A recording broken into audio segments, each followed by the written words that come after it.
은혜, 은혜, 은혜. 요한복음 8장 1절에서 7절 말씀입니다. 예수는 감난산으로 가시니라. 아침에 다시 성전으로 들어오시니 백성이 다 나아오는지라. 앉으사 그들을 가르치시더니 서기관들과 바리새인들이 음행 중에 잡힌 여자를 끌고 와서 가운데 세우고 예수께 말하되, 선생이여, 이 여자가 간음하다가 현장에서 잡혔나이다.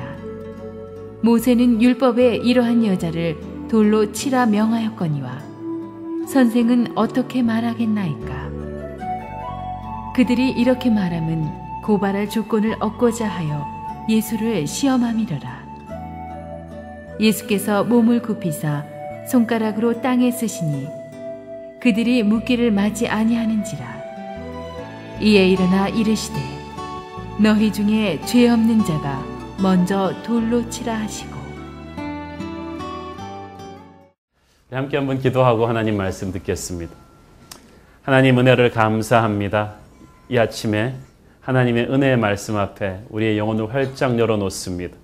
하나님께서 우리 자신의 죄가 보이게 하여 주시고 서로를 용서하고 사랑하는 마음 갖게 하여 주옵소서. 예수님의 이름으로 기도합니다.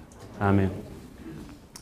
사복음서가 있죠. 마태, 마가, 누가, 요한이 있는데 그 중에서 마태, 마가, 누가는 거의 비슷한 시각에서 이렇게 쓰여졌다고 해서 공간복음이라고 합니다. 거의 비슷한 시각에서 보기 때문에. 그러나 요한은 가장 오래 살았던 제자이기 때문에 가장 늦게 썼습니다. 그래서 학자들은 추정하기를 요한은 다른 세 복음서를 다 읽어보고 나서 다른 세 복음서에 빠진 내용을 많이 보완해 넣었다고 말합니다.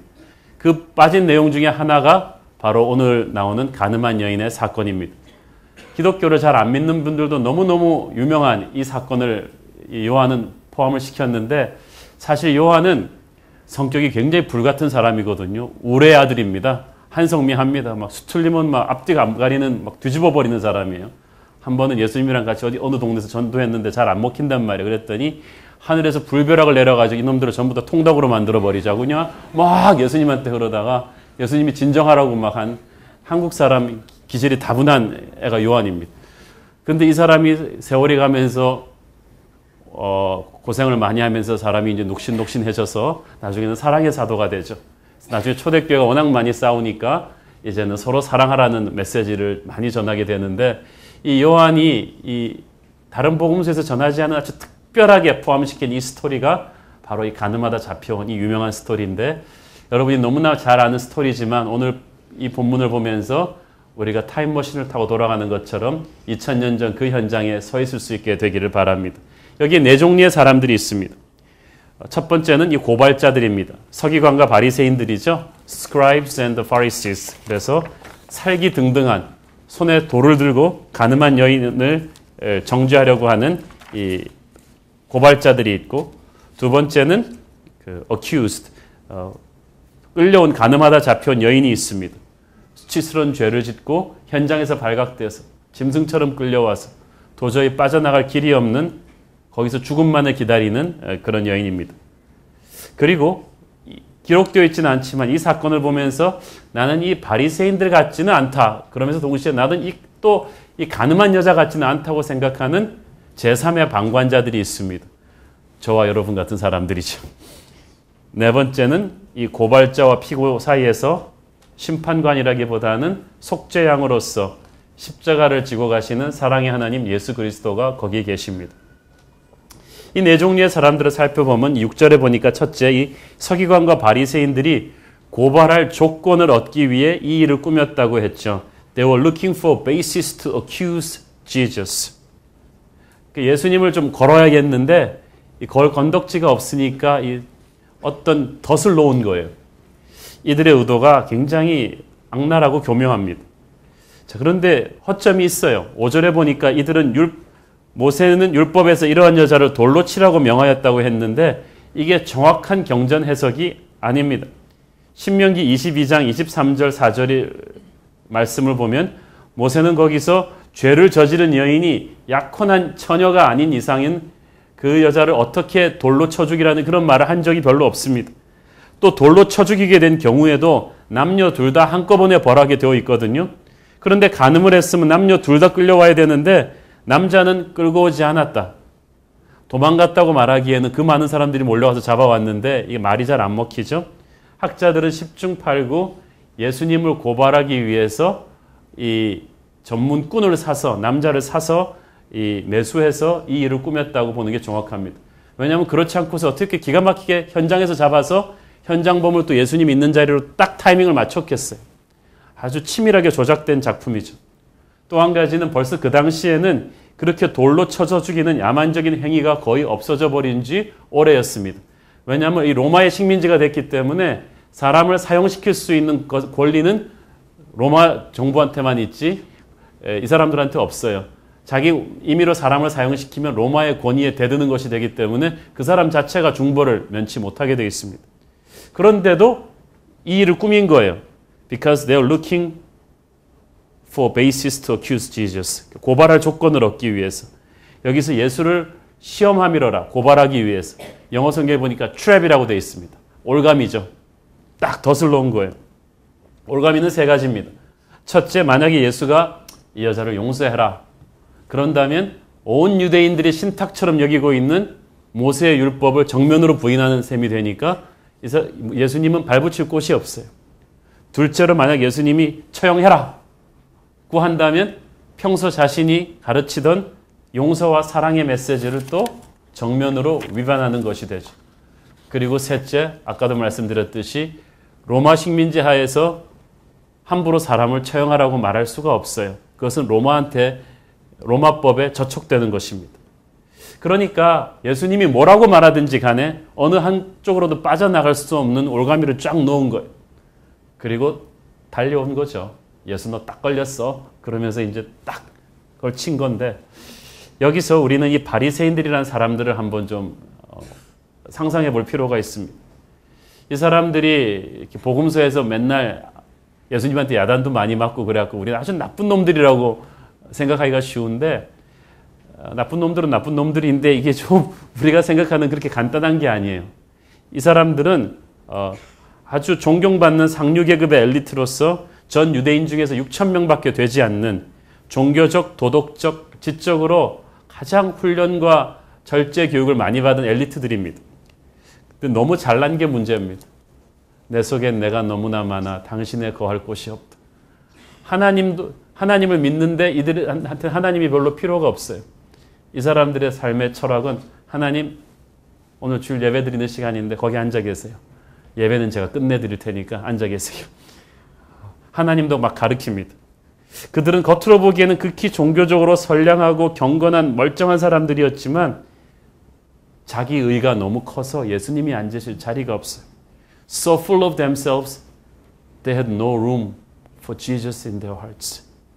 종교가 있는데 열정이 없어요. 사랑이 없어요. 껍질이 있는데 에센스를 놓치고 있어요. 이 사람들은 자기가 생각하는 어떤 의가 있어가지고 하나님도 막 못 알아봐요. 그게 정통인 줄 알아요. 제가 아는 선배 형이 80년대에 아주 유명한 복음성가 LA에서 작곡하던 찬양 리더였습니다. 그 형이 지은 노래가 CCM이 나오기 전에 그냥 나오기만 하면 캠퍼스 성역 공부 모임에서 다 불렀어요. 기타로. 그러는데 어느 날 그 형이 한 번은 이제 UCLA 캠퍼스 집회를 인도하고 나서 목사가 돼가지고 그 노래를 자기가 오래전에 지은 유명한 CCM송을 불렀더니 끝나고 UCLA 찬양 인도자가 오더니 그 노래는 그렇게 부르는 거 아니라 그러더라고요. 제가 웃어갖고 너 이 사람이 누군지 아냐? 누구냐 했더니 이 노래 지은 사람이야. 이 UCLA 찬양 인도자는 너무 자기로 충만해가지고 원작자가 왔는데 이 노래 그렇게 부르는 게 아니라는 거지. 지가 편곡을 얼마나 많이 했으면 그렇게 생각하겠어. 바리새인들이 그렇다는 거죠. 율법의 근원이신 하나님의 아들 예수 그리스도가 계신데도 자기가 만들어 놓은 이게 스탠다드라 그런 게 너무 강해가지고 원래 개 헤엄치는 사람들이 사는 마을에는 자영으로 수영하는 사람이 오면 막 야단친대잖아요. 그건 아니라 이 바리새인의 죄는 눈에 보이지 않아서 훨씬 더 무섭습니다. 종교의 마스크 뒤에 깊이 위장될 수가 있기 때문에 무섭습니다. 남을 무섭게 야단을 치는데 야단을 많이 치는 사람일수록 자기가 속에 캥기는 게 많아요. 여러분, 교회에서 법을 따지는 사람, 남 비난 많이 하는 사람, 괜히 남의 일에 막 흥분하면서 오버하는 사람 보면 자기가 뒤에 캥기는 게 굉장히 많은 사람입니다. 여러분이 남을 손가락질할 때 한 손가락으로 가리키지만 세 손가락은 자기한테 돌아와요. 남을 비난할 때 우리는 결국은 자기 자신에게 총을 쏘고 있는 것입니다. 이 바리새인 서기관들은 교회 오래 다닌 영적 모범생들이죠. 영적 모범생들의 특징은 자기가 하나님 노릇을 하고 자기가 하나님도 가르치려고 한다는 것입니다. 이 사람들은 예수님이 계신데 그 예수님을 소중하게 생각하지 않아요. 그러니까 설교하고 있는 중간에 이렇게 무리하게 막 방해한 거예요, 갑자기. 하나님께서는 우리를 보고 참 슬퍼하십니다. 우리 안에 그런 증세가 있거든요. 이런 사람들의 특징은 항상 자기보다 못한 사람들을 반드시 찾아내가지고 비교합니다. 옛날부터 이렇게 선생님이 너 왜 목욕 안 했냐 그러면은 꼭 지보다 더 더러운 사람 보고 얘도 있는데 뭐 나는 깨끗한 편이라고. 나는 그래도 일주일밖에 목욕 안 했지만 얘는 2주일이나 목욕 안 했다고 그럽니다. 근데 하나님 보기에는 둘 다 똑같다는 거예요. 마태복음 7장 3절부터 5절까지. 마태복음 7장 3절에서 5절 시작. 어찌하여 형제의 눈 속에 있는 티는 보고 내 눈 속에 있는 들보는 깨닫지 못하느냐. 보라, 내 눈 속에 들보가 있는데 어찌하여 형제에게 말하기를 나로 네 눈 속에 있는 티를 빼게 하라 하겠느냐. 외식하는 자여, 먼저 네 눈 속에서 들보를 빼어라. 그 후에야 밝히 보고 형제의 눈 속에서 티를 빼리라. 청문회, 과거 청산, 서로를 비판하고 지적하는 사람들아, 함부로 인터넷 댓글 다는 사람들아, 네 눈에서 들보를 빼어라. 어떻게 인간이 인간을 판단할 수가 있는가? 여러분, 인간은 못된 습성이 있어요. 우리는 하나님 앞에 회개하는 게 아니라 나보다 못한 이웃과 비교하면서 나는 이 정도면 괜찮은 사람이라고 생각하는 거예요. 여러분, 성자와 평범한 사람의 차이는 평범한 사람이 100번 살인할 때 성자는 한두 번 했다는 것뿐입니다. 그렇지만 인간의 눈에 보기에는, 하나님의 눈에 보기에는 다 살인자예요. 다 도토리 키재기. 여러분, 어떤 명문대학교 들어가는 커트라인이 90이라고 해봅시다. 그러면 89점짜리나 50점짜리나 다 불합격이에요. 그런데 떨어진 89점짜리가 나가가지고 나 명문대 우수한 성적으로 불합격했어. 나는 너희들이랑은 질이 달라 하면서 50점짜리를 무시해도 되냔 말이에요. 그건 기가 찰 일이죠.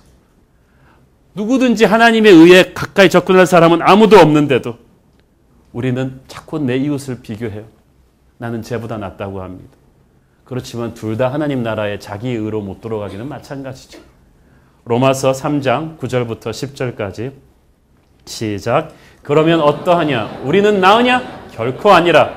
유대인이나 헬라인이나 다 죄 아래에 있다고 우리가 이미 선언하였느니라. 기록된 바 의인은 없나니 하나도 없으며. 하나님 눈에 보기에 의인은 하나도 없다는 거예요. 니들 나서지 말라는 거예요. 누가 인간을 심판할 수가 있는가? 나는 의인인데요? 진짜요? 하늘나라 CCTV는 땅의 CCTV랑 다릅니다. 땅의 CCTV는 겉에 보이는 모습만 찍지만 하늘나라 CCTV 데이터에는 여러분 마음의 생각과 가슴속의 심정이나 영혼까지도 다 나와요. 하늘나라 CCTV를 볼 때 여기 있는 남자 중에 마음속으로 간음하지 않은 자가 몇 명이나 됩니까? 가슴속에 미움으로 형제를 죽이지 않은 자가 마음으로 몇 명이나 됩니까? 이 중에서 아무도 없어요. 그래서 의인은 없다는 거예요. 동네 축구 애들끼리 보면은 나는 스타죠. 프리미어 리그에서 보면은 이건 완전히 웃기는 것이죠. 하나님의 눈에 보기에 인간의 의가 그렇다는 것입니다. 예수님 눈에 보기에는 바리새인이 이 가늠한 여인을 비판하는 게 마치 동네 축구 조금 잘하는 애가 그 걔들 보고 야단치는 거와 똑같은 거예요. 이 서기관과 바리새인들이 영적인 지도자들이었다. 오늘날을 말하면 이 사람들이 누굴까요? 목사예요. 장로님이에요. 순장님이에요. 코치예요. 팀장들이란 말이에요. 성경도 배울 만큼 배웠고 교회 생활도 할 만큼 했는데 왜 이렇게 남한테 무섭게 돌을 던지게 되었을까요? 처음부터 이 사람들은 뭐 인정이라고는 모르고 태어난 종자들이었을까요? 그렇지 않아요. 처음에 시작했을 때는 이들도 하나님 아버지의 그 따뜻한 마음을 가졌을 거예요. 그런데 시간이 가면서 이들이 변한 거예요. 성경을 공부하면 할수록 이 사람이라는 게 그래요. 영성이 깊어지는 게 아니라 머리가 커져갔고요. 성경 지식을 나만큼 모르는 사람들에 대한 우월감이 생깁니다. 옛날에 어떤 교회에서 제가 헬라어 클래스를 했더니요. 헬라어 클래스에서 헬라어를 처음에 배우는 사람들이 이 학문의 기쁨에 즐거워하다가 몇 줄쯤 지나니까 이분들이 어떻게 되는지 아세요? 나머지 성도들을 쫙 째려보면서 모든 인간을 헬라어를 하는 사람과 하지 못하는 사람으로 갈고 저 사람은 헬라어도 모르고 얘기만 하면 그 본문의 원어로 보면 그거 다른데 순종하는 삶을 살려고 애쓰면 애쓸 때마다 그렇지 못하고 막 살다가 예수 믿은 이웃들에 대한 분노가 커져갑니다. 제가 좀 그랬어요. 저는 목사의 아들로 태어나서 제가 생각해도 어쨌든 겉으로는 너무 모범생적으로 산 것 같아요. 미국 살면서도 그렇게 그 흔한 미국 애들 파티에도 한 번도 못 가보고 정말 착한 어린이로 살았어요. 그냥 집에 가고 그렇게 교회 가고 그리고 학교 가고 그렇게 살다 보니까 그렇게 살았는데 술 담배도 좀 제대로 못 해보고 근데 제가 제일 약오른 사람이 뭐냐 하면은 그 젊은 시절에 내가 그렇게 경건하게 살려고 애쓰는 동안에 술 있는 대로 다 처먹고 담배는 퍽퍽 피우고 마음껏 파티 다니면서 그렇게 막 인간들이 갑자기 30대가 돼가지고는 내 주님 서신 발 앞에 나 꿇어 엎드렸어 갑자기 은혜 받으면서 막 교회로 나오고 그리고 이분들은 나는 별로 간증할 게 없잖아요. 드라마틱한 게 없어. 근데 이 사람들은 간증도 뜨거워. 그러니까 막 이 사형제님 마음에서 인기가 글로 다 가는 거야. 얼마나 약이 오르고 분노하고 그런지 몰라. 평생 목사들로 교회에서 박박긴 나는 뭐냐는 거지. 난 바리새인들의 심정을 충분히 이해하는 거죠. 저런 애들은 그냥 막 교회 받으면 안 된다. 새가족 때 물어보고 이렇게 죄를 많이 졌다 오는 애들은 그냥 막 그냥 한번 군기를 잡은 다음에 와야지 되는 거다. 그런 생각이 있다는 거죠. 웃는 분들은 나랑 비슷한 분들인데. 그러면서 이 교회 오래 다닌 고참들이 하나씩 둘씩 돌을 집어들기 시작한 거예요. 그 돌의 이름은 우월감입니다. 참을성 없는 비난의 돌입니다. 싸나운 째려보는 눈초리입니다. 격렬한 분노의 돌이고 가십의 돌이고 미움의 돌이고 인터넷 댓글이에요. 제가 다녔던 교회들, 방문했던 교회들 중에서 문제가 많은 교회일수록 사람들이 돌들을 많이 들고 있었어. 10% 눈을 뜨고 기회만 되면 서로에게 집어던질 준비를 하고 있는 거예요. 예배 중에 어느 집 애가 시끄럽게 떠든다? 돌을 집습니다. 가정교육을 어떻게 시키는 거예요? 가정이 깨진 이웃이 있다? 돌을 집어댑니다. 보이지만 않으면 그 사람 욕을 합니다. 저 집 부부는 정말 심각한 문제인 것 같아. 예배팀이 너무 크게 연주하거나 예배팀 어떤 자매의 복장이 마음에 안 든다? 돌을 집어듭니다. 네 집 애길래 저렇게 입고 다니는 거야. 사역팀들끼리 자기와 배경이 다르고 성품이 다르고 말하는 스타일, 일하는 스타일이 다르다? 역시 DS홀부터 있던 우리 오리지널 멤버들과 나중에 온 인간들은 달라. 또 돌을 집어듭니다. 우리가 교회 오래 다닌 사람들이 얼마나 돌을 많이 들고 있는지 몰라요. 여러분 가슴속에 돌 하나도 없다고 생각하는 사람 아무도 없을 거예요. 그리고 그 돌을 한번 맞고 나면 어떻게 돼요? 회개합니까? 네가 나한테 던져? 넌 깨끗해? 복수의 기회를 잡습니다. 약점을 찾는 거예요. 그리고 나중에 그 사람한테만 던지는 게 아니라 딴 사람한테도 던집니다. 돌을 많이 던지는 사람은 남한테 많이 맞는 사람이죠. 오래전 TV 프로그램에서 일반 공영방송에서 한국 대형 교회들의 문제를 좀 지나치게 편파적으로 공격한 적이 있었어요. 근데 제 가슴을 아프게 했던 것은 그걸 공격하는 그 증거를 대기 위해서 다른 교회 목회자들이 인터뷰에 나와서 그 교회의 문제를 같이 비난하면서 우리 교회는 그렇지 않다고 막 얘기하는 거예요. 제가 그걸 보면서 너무나 가슴이 아팠어요. 너희 중에 의인이 있느냐? 적어도 한 교회가 욕을 먹고 있을 때는 같은 형제들끼리 그러면 안 되는 것 같아요. 그럼 우리 같이 욕 먹어야죠. 같이 자숙하고 회개해야 되는데 세상은 돌을 던진다 칠지라도 왜 형제들끼리 서로 돌을 던지고 있어요? 서로 돌 던질 준비를 하고 있는 교회 공동체에서는 아무도 마음의 문을 열지 않습니다. 괜히 마음의 문 열었다고 어디서 돌 날라올지 모르는데 그래서 전경들만 있는 거예요. 전부 다 그냥 돌막을 이렇게 탁 관을 쓰고 순모임에 여러분 그렇게 나가십니까? 그래서 여러분 공동체 등록 안 하시는 거예요? 오늘 돌 두고 몰려온 서기관과 바리새인들이 이 기성교회의 기성교인들입니다. 지도자들입니다. 제 자신한테도 그 돌이 있는지 모르겠습니다. 이제 간음하다 붙잡혀온 여인을 보십시오. 이 여자가 어떻게 하다가 간음죄를 저질렀는지 우리는 알 수 없습니다. 그런데 이 본문을 설교하는 많은 목사님들이 그냥 이 여자는 음란한 여자다, 창녀다, 같은 여자다 이렇게 막 탁 해버려요. 그런데 간음죄를 짓기는 했지만 성경이 말하지 않는데 처음부터 이 여자가 음란한 여자라고 이렇게 딱 단정 지을 수는 없지 않겠습니까? You have to give her the benefit of the doubt. 그녀에게도 어쩔 수 없는 사정이 있는 여자였을지도 모르겠습니다. 이 간음이 옳다는 건 아닙니다. 그러나 어쩔 수 없는 사정이 있는 여자였을 수도 있다는 거죠. 폭력적이고 이상한 남편에게 시달리다가 너무나 오랜만에 자신에게 아주 나이스하게 대해준 어떤 부드러운 남자를 만났겠죠. 그 남자와 몇 번 만나다 보니까 어느 날 넘지 못할 선을 넘어버렸는데 그만 그 자리에 그게 무서운 함정이었던 거죠. 무서운 사람들이 문을 부수고 들어와서 짐승처럼 자기를 끌어내고 자기에게 부드러운 미소를 주었던 그 남자는 어디선가 사라져버리고 어느 날 자기는 돌든 군중들에게 둘러싸여 있는 거죠. 그 사용법이 그 당시는 폐지된 지 오래인데도 이 교활한 예수를 죽이는 함정에 미끼로 끌려온 것으로 봐서 이 여자는 아마 가문이나 돈이나 사회적 배경이 굉장히 미천한 여자였을 것입니다. 아마 백그라운드 조사 다 했겠죠. 괜찮은 집안 여자 끌고 왔겠어요? 가문도 없고 돈도 없고 그와 같이 가난하고 힘든 여자를 끌고 왔을 거예요. 이런 의지도 박약한 미천한 여인이 그 현장 앞에 끌려왔으니 다들 죽여라 그러고 있는데 그 얼마나 창피하고 부끄러웠겠어요.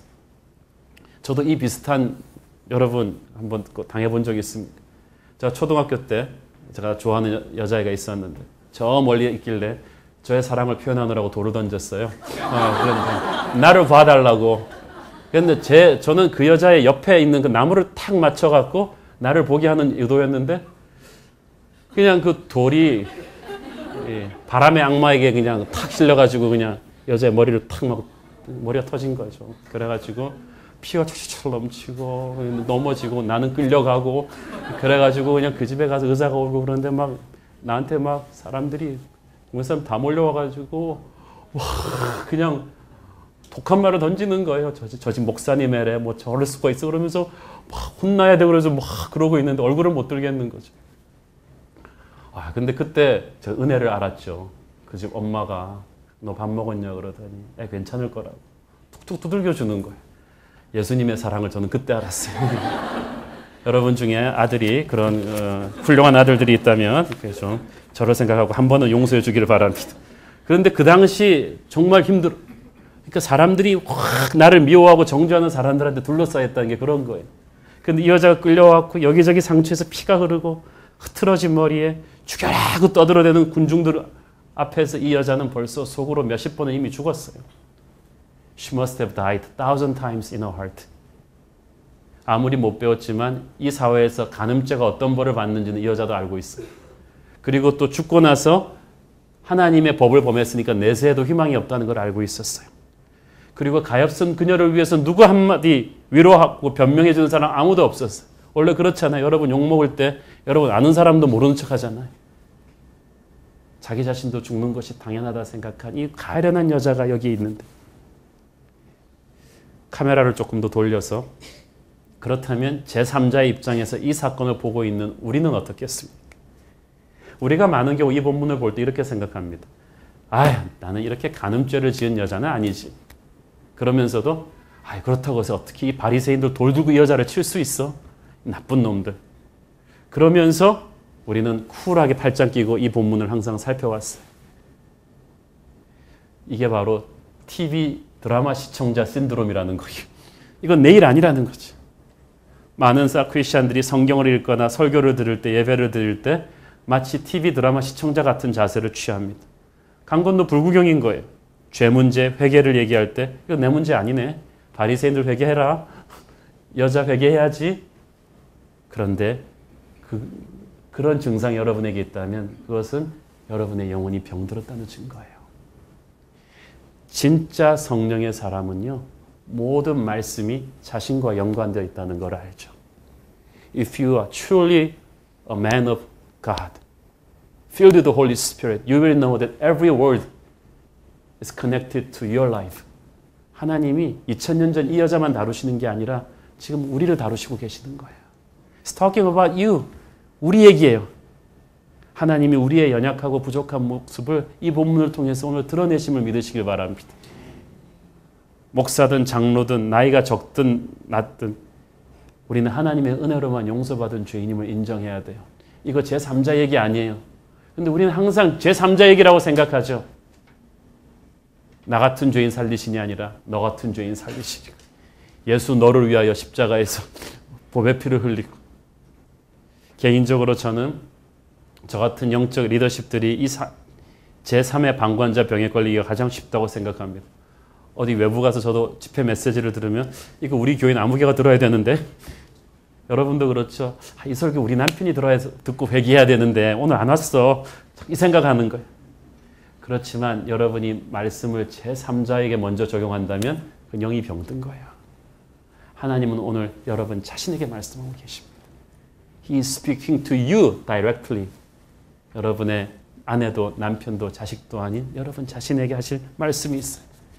오늘 우리가 회개해야 될 죄가 이 안에 있는 거예요. 여러분 카메라를 오늘의 주인공이신 예수님에게 한번 맞춰보십시오. 주님은 언제나 그러하시듯이 바리새인들의 이 교활한 속셈을 이미 훤히 꿰고 계셨어요. 머리 나쁜 사람들의 특징은 딴 사람들도 상대도 자기처럼 머리 나쁠 거라고 생각하는 거예요. 이 IQ 싸움으로 이 바리새인들이 예수님을 당하겠습니까? 이미 올 때부터 예수님을 척 알아봤어요. 그런데 예수님은 그들과 맞상대하지 않았어요. 기가 차서 머리에 몸을 굽혀 손가락으로 땅에 뭔가 쓰셨다고 했습니다. 니들이 어떻게 설교 중간에 이렇게 방해할 수 있느냐고 화내지도 않으셨어요. 우리는 주님이 뭘 쓰셨는지 모릅니다. 그러나 우리는 주님께서 이 순간 인간의 죄에 대한 한없는 이 심퍼티, 연민을 느끼셨으리라고 생각합니다. 그리고 긴 침묵을 깨고 한마디 하십니다. 너희 중에 죄 없는 자가 if any of you is without sin. 정확하게 번역하면 without any sin whatsoever. 아무 죄도 하나도 없는 자가 있다면 첫 번째 돌을 들어서 쳐라 그랬어요. 아, 이거 무섭죠. 이 바리새인들이 생각하던 게임과 그 게임의 룰이 완전히 차원이 다른 거예요. 자기들은 간음하지 않으니까 괜찮은 거라고 생각했는데 예수님은 머리로 간음한 것까지도 다 포함해서 모든 어떤 죄에도 국한되지 않는 자만이 돌로 쳐라. 이 말은 무슨 말이에요? 인간 중에 그런 사람은 하나도 없다는 거죠. 그러므로 인간은 인간을 심판할 자격이 없다. 인간은 인간에게 돌을 던질 자격이 없다. 설마 이 정도 수준까지는 바리새인도 생각하지 못했어요. 바리새인도 자기들이 생각하는 어떤 수준이 있잖아요. 일주일에 2번씩 금식하고 11조 이러면 자기들은 괜찮은 줄 알았는데 눈에 보이는 간음죄 안 지고 이거는 주님이 요구하는 거는 니들이 거룩으로 게임을 하겠다 하면은 끝까지 가보자. 아무 죄도 없는 자가 깨끗한 자가 아니라 눈과 같이 휜 자가 돌로 쳐라. 예수님 한 말은 무슨 말입니까? 하나님만이 할 수 있는 일을 네가 터치하지 말라는 거죠. 돌을 던지는 건 던져도 내가 던진다. 이 충격적인 선언에 어른부터 시작해서 한 사람씩 걸어서 나가버립니다. 이것이 예수님의 사랑이 은혜가 임재하는 거룩한 재판정이죠. 완벽하게 깨끗한 이 수준에 합하는 자는 예수님뿐입니다. 아니었으면 예수님도 나가셔야 되죠. 근데 예수님만 남아 계셨어요. 그러니까 예수님은 그런데 이 사람들이 나가는 동안에 저는 이게 참 신기해요. 예수님이 나가는 놈들을 이렇게 쫙 이렇게 째려보지 않으시고 다시 몸을 굽혀서 이거 쓰셨어요. 그런데 여러분 나갈 때 당당하게 나갔겠어요? 전부 다 기가 질려가지고 그 말씀을 하시는 순간 그 말씀은 성령의 검이 되어 모두를 확 찔러버렸기 때문에 양심의 가책을 입고 충격 속에 걸어 나가니까 얼마나 개면쩍어서 부끄러워서 나가겠어요. 그때 예수님이 째려보지 않으셨다는 거예요. 왜냐하면 예수님께서는 이 여인뿐 아니라 자기도 죄 많으면서 이 여인에게 돌을 던지는 이 바리새인들도 사랑하셨던 거예요. 그래서 그들을 민망하지 않게 시선을 피해 주신 겁니다. 이것은 돌아온 탕자에게 대해서 막 돌을 던지는 탕자의 큰형까지도 야단치지 않고 품었던 아버지의 사랑입니다. 하나님께서는 죄인뿐만 아니라 같은 죄인끼리 돌을 던지는 사람들까지도 사랑하고 계십니다. 한동안 시간이 흘러서 사람들이 다 사라졌어요. 그 여자만 남았어요. 그때 비로소 주님이 허리를 펴시고 이 여인에게 말을 거십니다. 10절을 보니까 이 여자한테 하시는 말씀. 여자여, 너를 고발하던 그들이 어디 있느냐? 너를 정죄한 자가 없느냐? Such a thoughtful remark. 굉장히 사려 깊은 말입니다. 이 시점에 예수님께서 그 여자에게 할 수 있는 수만 마디 말 가운데 이 여자가 대답할 수 있는 말은 이 말 한마디 뿐입니다. 만약 예수님이 애야 네 이름이 뭐냐? 어디 네 집 딸이냐? 너 계명을 몰랐느냐? 어디 사니? 어떻게 이런 짓 하게 됐니? 이런 질문을 하셨더라면 이 여자는 너무나 고통스러운 침묵을 지킬 수밖에 없죠. 오늘날 기독교 상담이라는 취지하에 또 위로한다는 취지하에 우리가 얼마나 생각 없는 말을 상대한테 툭툭 던집니까? 자기 학벌 좋다고 무조건 사람한테 어디 나왔냐고 물어보고 어디 사시냐고 물어보고 사람들의 말문을 확 막아버리는 수가 많습니다. 그러면 대화의 문이 닫혀요. 주님께서는 이 여자랑 대화의 다리를 놓아야겠는데 그러기 위해서는 이 여자가 대답할 수 있는 유일한 말, 너를 정죄한 자가 없느냐. 다 쫓아버리고 그 말씀을 하시니까 이 여자는 그건 자신 있게 대답할 수 있어요. 둘러보고 나서 죄 없나이다. Nobody. 탁 그때 대화의 문이 터진 거죠. 커뮤니케이션 브레이크드루가 그때 생긴 거예요. 영원하신 구세주와 죄인이 이제 탁 만난 것입니다. 오직 한 분 돌로 칠 자격이 없는 그분이 나도 너를 정죄하지 않겠다고 선포해 버리셨어요. 그 말씀이 나가는 그 순간 이 여자를 정죄하고 돌을 던지던 바리새인 뒤에 있는 모든 사탄의 권세들까지 전부 다 힘이 떨어져 버렸어요. 구세주 예수의 선포가 울려 퍼졌기 때문에 그렇습니다. 사랑하는 여러분, 설익은 인간의 도덕과 종교와 윤리로 우리가 서로를 심판한다면 우리 중에 그 청문회에서 살아남을 사람은 아무도 없습니다. 오직 예수님의 은혜로 그 여자는 살았고 저 여러분도 살 수가 있었어요. 세례 요한에 대해서 예수님은 여자가 낳은 자 중에 가장 큰 자라고 하셨죠. 인간의 도덕, 윤리 체제에서는 최고라는 거죠. 그러나 하나님의 나라에서는 세례 요한은 가장 작은 자보다 못하다. 왜냐하면 하나님의 나라는 예수의 보혈로 씻긴 사람만이 들어가기 때문에. 고교 야구 중에서 최고의 선수도 프로야구에 오면은 메이저리그에 오면은 제일 못하는 애보다 못한 것처럼 하나님의 나라와 인간의 의가 그렇다는 거예요. 가장 빛나는 촛불도 태양 앞에서는 빛을 발하는 것처럼 우리는 그렇게 하나님 앞에서 연약합니다. 그래서 어줍잖은 우리의 의로 들어가는 것이 아니라 오직 예수의 보혈로. 그래서 우리가 이렇게 힘차게 찬양할 수 있는 거예요. 주의 보혈 능력이 있도다. 주의 피를 믿어. 속죄. redemption이라는 이 말의 히브리어 뜻은 흰눈으로 덮어버린다는 것입니다. white as snow. 여러분 흰눈이 그렇게 덮어버린 서울 시내를 본 적이 있습니까? 제가 옛날에 어떤 가난한 동네를 지나가다 봤는데 평소에는 굉장히 쓰레기통도 많고 막 그런데 흰눈이 폭설이 쫙 덮이고 나니까 가장 최고 부자 동네랑 가장 가난한 동네도 쓰레기고 뭐고 할 것 없이 다 너무나 아름다워. 예수의 피로 덮는 게 그런 것입니다. 까만 펜이지만 하얗게 싸버리면 까만 펜이 하얗게 되는 게 아니라 하얗다고 인정해 주는 거예요. 우리는 죄인이지만 예수의 보혈의 피가 덮을 때 이렇게 된다는 것입니다. 그 어떤 자도 돌을 던지지 못하게끔. 요한 1서 1장 9절 말씀 시작. 만일 우리가 우리 죄를 자백하면 그는 미쁘시고 의로우사 우리 죄를 사하시며 우리를 모든 불의에서 깨끗하게 하실 것이요. 오늘도 과거의 죄 때문에 아직도 괴로워하고 있는 분이 있습니까? 누군가가 연홈하면서 돌 던질 거를 두려워하고 있는 분 계십니까? 그게 다 사탄의 음성입니다. 오늘 주의 보혈로 당신의 죄가 깨끗이 씻어졌음을 믿으시길 바랍니다. 심령이 가난한 자는 천국이 저희 것이다. 하나님의 은혜만을 갈구하는 이 여인의 마음이 바로 그런 거예요. 이 여인을 일으킬 수 있는 것은 오직 은혜의 힘뿐이었습니다. 나도 너를 정죄하지 않는다. 이 말을 듣는 순간 온 우주의 별들이 쏟아져 내리는 듯한 축제가 이 여인에게 옵니다. 그렇지만 중요한 말씀 한마디. 이 여자를 보내면서 예수님이 뭐라고 그러시죠? 가서 다시는 죄를 짓지 마라. Go sin no more. 죄인을 놓아보내지만 죄를 놓아보낸 건 아닙니다. 우리가 죄와 타협하라는 얘기가 아닙니다. 용서한다고 해서 죄를 대충 넘어가 주는 거 아닙니다. 그럼 이 죄 문제 어떡하죠? 예수님이 십자가에서 지고 갑니다. 이것이 이 사건에 우리에게 눈물을 나게 하는 감동입니다. 너의 죄의 대가를 내가 십자가에다 얹겠다.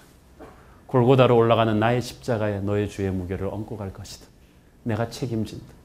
나는 그 죄를 타협할 수가 없다. 그래서 우리는 함부로 죄 짓지 말아야 되는 거예요. 주님의 용서를 당연시 여기지 않아야 되는 것입니다. 그 주의 거룩한 십자가의 보혈이 나의 죄를 책임졌습니다. 값을 치르셨어요. 그럼 우리는 어떻게 살아야 될까요? 계속되는 이야기가 복음서에는 없지만 저는 이 여자가 평생 예수님을 가슴에 모신 제자로 살았을 것이라고 믿습니다. 예수의 생애를 그린 한 영화를 보면은 십자가를 지고 가시는 예수님이 골고다 언덕 가시는 길에 넘어지셨잖아요. 그때 예수님의 얼굴을 어떤 여자가 수건으로 닦아주는데 그 여자가 바로 이 가늠하다가 용서받은 바로 그 여자라고 그 영화에서는 그리고 있었어요. 그래요. 은혜를 체험한 사람은 사는 게 달라요. If you truly experience the forgiving grace of God, your life will change. How can it be the same? 어떻게 똑같게 살 수 있습니까? 빅토르 휴고의 불멸의 명작 소설 레미제라블에서 가장 기억에 남는 장면 중에 하나는 이것입니다. 이 장발장은 빵 한 조각 훔친 죄로 19년이나 되는 세월을 억울하게 감옥살이를 했습니다. 감옥에서 그는 이 불공평한 세상에 대한 분노를 복싱을 하면서 이렇게 키웠습니다. 그리고 마침내 출감했을 때 이곳저곳에 다니며 직장도 없고 좀 새로운 삶을 시작해 보려고 했지만 전과자인 그를 사회는 완전히 문전박대해 버립니다. 마침내 그를 사람 취급해주고 밤에 따뜻하게 재워주고 따뜻한 음식까지 준 이 신부가 있었습니다. 그런데 장발장은 밤에 이 신부의 은접시를 훔쳐갖고 도망갑니다. 당장 살아갈 미천이 없기 때문에. 그리고 얼마 못 가서 체포되죠. 경찰은 그를 끌고 그 신부 앞으로 다시 돌아옵니다. 이놈이 그렇게 장발장이 살기 위해서 둘러댑니다. 이거 내가 선물로 받은 거라고. 경찰이 장발장을 짐승처럼 끌고 와서 신부 앞에다 던집니다. 이놈이 감옥에서 얼마 나온지 안 돼서 또 죄를 지었는데 자기가 신부님이 선물로 준 거라고 하는데 진짜입니까? 거짓말이죠. 여러분 빵 하나 훔쳤다가 19년 살았으면 음접시 훔치면 어떻게 되겠어요? 그런데 그때 아주 신부가 충격을 주죠. 아이고 이 사람아 내가 은접시만 준 게 아니라 은촛대도 줬는데 그건 왜 안 갖고 갔는가? 그래가지고 와가지고 은촛대까지. 장발장은 너무 놀라가지고 울면서 떨고 있고 경찰은 고개를 갸우뚱갸우뚱하다가 떠나버립니다. 그런데 진짜로 신부가 장발장의 백에다가 은접시와 은촛대를 넣어주면서 레미제라블의 아주 불멸의 대사를 하죠. Never forget this moment for the rest of your life. 당신은 이 순간을 지금부터 평생 잊어서는 안 된다. Your life and your soul has been saved by somebody else. 당신의 영혼과 생명은 지금 누군가에 의해서 구원받은 것이다. And your life is no longer yours. 당신의 인생은 이제 당신의 것이 아니다. You belong to God. 당신은 하나님의 것이다. Take this and make yourself an honest man. 이거 갖고 가서 정직하게 살아라.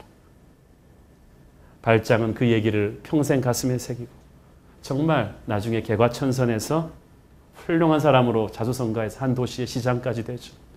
돈을 벌고 나서도 가난한 사람들 위해 집도 지어주고 다리도 지어주고 착한 일을 많이 합니다. 그 과정에서 그를 시기하고 질투하고 욕하고 돌 던지는 형사도 있었고 나쁜 사람들이 많았지만 발장은 한 번도 그 돌을 다시 던지지 않습니다. 그리고 다 죽어가는 거리의 여자의 아기를 코제트를 자기 친딸처럼 키우다가 좋은 집안에서 아들과 결혼시키고 그 사람 위해서 자기 생명까지도 내어주죠. 감당할 수 없는 사랑을 받은 한 사람이 어떻게 바뀌어진 인생을 사는가를 빅토르 휴고는 그 소설을 통해서 보여준 것입니다. 사랑하는 여러분, 은혜란 무슨 뜻입니까? 용서할 수 없는 자를 용서했기 때문에 은혜입니다. 사랑할 수 없는 자를 사랑했기 때문에 은혜인 것입니다. 로마서 5장 8절에 보면 우리가 아직 죄인 되었을 때에 그리스도께서 우리를 위하여 죽으심으로 우리에게 대한 하나님의 사랑을 증거로 보여주었다고 했습니다. 목숨보다 진한 그 무게의 사랑을 예수께서 쥐어주셨습니다. 파스칼이 팡세에 썼듯이 은혜와 은혜와 은혜더라. 그 은혜의 주님 앞에 우리가 서 있습니다. 세상은 은혜가 없어요. 툭하면 청문회합니다. 과거사 청산하자고 합니다. 살벌합니다. 이 용서가 없는 세상이 교회가 줄 수 있는 유일한 선물은 바로 은혜죠. 그런데 세상에 은혜를 주어야 될 교회가 너무 사랑이 없어요. 이 말씀을 준비하는데 어젯밤에 또 그저께 밤에 하나님께서 환상 가운데 저한테 많이 말씀을 주셨는데 한국 교회가 너무 은혜가 없다. 너희들 손에 너무나 많은 돌을 들고 있다. 목사들이 너무나 많은 돌을 들고 있고 장로들이 너무나 많은 돌을 들고 있고 영적 기성교인들이 너무나 많은 돌을 들고 서로에게 던지고 있다는 거지. 신학이 다르다고, 교단이 다르다고, 교회 색깔이 다르다고 얼마나 서로에게 비판적인지 모릅니다. 우리 다 회개해야 됩니다. 남도 아니고 믿는 사람들끼리 너무나 서로한테 못됐단 말이에요. 하는 말들이 너무 싸납고 가시가 돋쳐 있어. 여러분, 어떤 사람의 문제가 여러분 마음속에 돌을 자꾸 끄집어냅니까? You have to put down the stones. 돌을 내려놓길 바랍니다. 여러분, 너무 쉽게 남한테 상처를 받고 너무 쉽게 분노하지 않습니까? 너무 쉽게 판단하고 너무 쉽게 돌을 던지고 있지 않습니까? 여러분, 돌을 너무 오래 들고 살았습니다. 이제 내려놓아야 합니다. 주님께서 그러기를 원하십니다. Jesus wants you to drop the stones. 돌을 들고 살면 성령께서 슬퍼하세요. 성령께서 슬퍼하시는데 여러분이 행복할 리가 있겠습니까? 사랑하는 여러분, 여러분이 돌을 던질 그 대상이 누구인지를 보십시오. 우리의 원수는 마귀이지 형제자매가 아닙니다. 여러분이 들고 있는 그 미움의 돌과 정죄의 돌과 섭섭함의 돌과 판단의 돌들을 내려놓으십시오. 은혜를 체험한 여러분에게 주님이 그것을 원하고 계십니다. 에베소서 4장 31절 32절 시작. 너희는 모든 악독과 노함과 분남과 떠드는 것 비방하는 것을 모든 악의와 함께 버리고 서로 친절하게 하며 불쌍히 여기고 용서하기를 하나님이 그리스도 안에서 너희를 용서하신과 같이. 여러분 똑똑한 거 다 아는데요. 서로 좀 불쌍히 여겨주십시오. 옆에 사람 보세요. 여러분 남편 보세요. 불쌍하다고 생각하십시오. 아내를 불쌍히 여기십시오. 혹시 한옥 목사를 향해서 좀 돌을 들고 계신 분들은 저를 불쌍히 여겨주십시오. 은혜의 눈으로 봐야지 돌을 들고 보기 시작하면 끝이 없습니다. 은혜를 제대로 체험한 사람은 함부로 남에게 돌 던지지 않습니다. 오늘 우리가 성만찬 주님의 보혈 앞에 설 때 우리가 가지고 있던 돌들이 모두 다 땅에 떨어지니 예수님의 은혜 앞에 겸손해지는 저 여러분 되기를 축원합니다. 기도하겠습니다. 하나님 은혜를 감사합니다. 2000년 전 그 자리에 우리가 서 있음을 믿습니다. 오늘 그 주님의 은혜가 나를 위하여 준 것을 믿습니다. 예수님의 이름으로 기도합니다.